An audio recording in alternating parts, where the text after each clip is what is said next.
Good morning বন্ধুরা, দেখো সকাল সকাল একদম আমি সুজির পরোটা করছি। আর সুজির পরোটা রেসিপিটা তোমাদের পরে শেয়ার করব।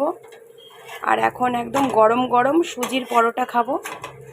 এখানে কিন্তু একদম তেল দেওয়া হয়নি, কোনো রকম একটুখানি তেল দিয়ে মানে প্যানটাকে একটু গরম করে নিয়েছি।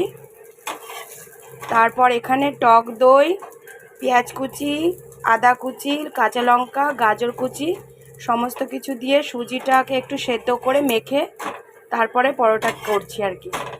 দেখো আমার পরোটাটা রেডি, এখন আমি খাবো। এই যে গরম গরম একদম পরোটা আমার হাতে চলে এসেছে। আর এখানে নিয়ে নিয়েছি এই যে পরোটা দুটো, একটাই খেতে পারবো আর একটা রেখে দেবো। আর এখানে হচ্ছে এই যে স্যালাড শসা নিয়ে নিয়েছি। আর এখানে আমি নিজে বানিয়েছিলাম লঙ্কার আচার, তো একটু লঙ্কার আচার নিয়ে নিয়েছি, একটু সস। তো আর কিছু না, পরোটা